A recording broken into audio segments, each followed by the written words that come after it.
ओशो को एक रहस्यदर्शी गुरु और आध्यात्मिक शिक्षक के रूप में देखा गया है। 11 दिसंबर 1931 को मध्य प्रदेश के कुचवाड़ा में उनका जन्म हुआ था। जन्म के वक्त उनका नाम चंद्रमोहन जैन था। बचपन से ही उन्हें दर्शन में रुचि पैदा हो गई।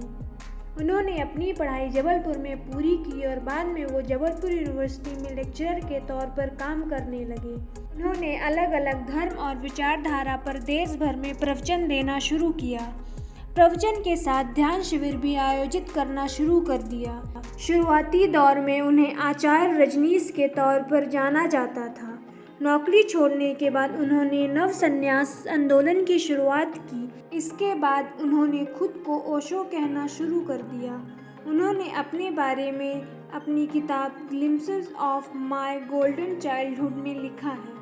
आइए सुनते हैं इस पवित्र व्यक्तित्व के कुछ अनमोल वचन। केवल वो लोग जो कुछ भी नहीं बनने के लिए तैयार हैं, प्रेम कर सकते हैं। मनुष्य केवल संभावित रूप में जन्म लेता है। वह अपने और दूसरों के लिए एक कांटा बन सकता है। वह खुद और दूसरों के लिए एक फूल भी बन सकता है। यहाँ कोई भी आपका सपना पूरा करने के लिए नहीं है। हर कोई अपनी तकदीर और अपनी हकीकत बनाने में लगा है। अगर आप सच देखना चाहते हैं तो ना सहमति और ना असहमति में राय रखिए। कोई चुनाव मत करिए। जीवन को ऐसे अपनाइए जैसे वो अपनी समग्रता में है। जब प्यार और नफरत दोनों ही ना हो तो हर चीज साफ और स्पष्ट हो जाती है। जीवन ठहराव और गति के बीच का संतुलन है। उस तरह मत चलिए जिस तरह डर आपको चलाए।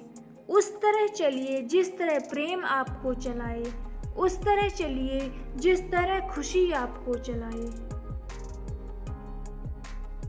किसी से भी किसी भी तरह की प्रतिस्पर्धा की आवश्यकता नहीं है। आप स्वयं में जैसे हैं एकदम सही हैं। खुद को स्वीकारिए। आप जितने लोगों को चाहें उतने लोगों को प्रेम कर सकते हैं। इसका ये मतलब नहीं है कि आप एक दिन दिवालिया हो जाएंगे और कहेंगे अब मेरे पास प्रेम नहीं है। जहाँ तक प्रेम का सवाल है, आप दिवालिया नहीं हो सकते। मित्रता शुद्धतम प्रेम है। यह प्रेम का सर्वोच्च रूप है जहाँ कुछ भी नहीं मांगा जाता, कोई शर्त नहीं होती, जहाँ बस देने में आनंद आता है। जिस दिन आपने सोच लिया कि आपने ज्ञान पा लिया है, आपकी मृत्यु हो जाती है, क्योंकि अब ना कोई आश्चर्य होगा, ना कोई आनंद, ना कोई अचरज। अब आप एक मृत जीवन जिएंगे। यदि आप एक दर्पण बन सकते हैं तो आप एक ध्यानी बन सकते हैं। ध्यान दर्पण में देखने की कला है। और अब आपके अंदर कोई विचार नहीं चलता, इसलिए कोई व्याकुलता नहीं। आत्मज्ञान एक समझ है कि यही सब कुछ है, यही बिल्कुल सही है, बस यही है। आत्मज्ञान कोई उपलब्धि नहीं है। यही ये जानना है कि ना कुछ पाना है और ना कहीं जाना है। जैन एकमात्र धर्म है जो एकाएक आत्मज्ञान सीखता है।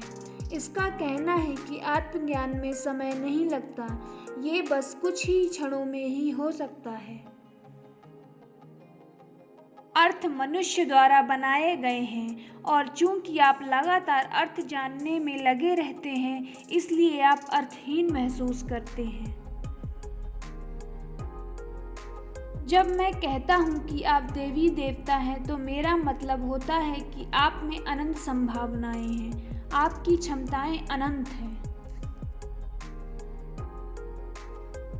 अधिक से अधिक भोले, कम ज्ञानी और बच्चों की तरह बनिए। जीवन को मजे के रूप में लीजिए, क्योंकि वास्तविकता में यही जीवन है।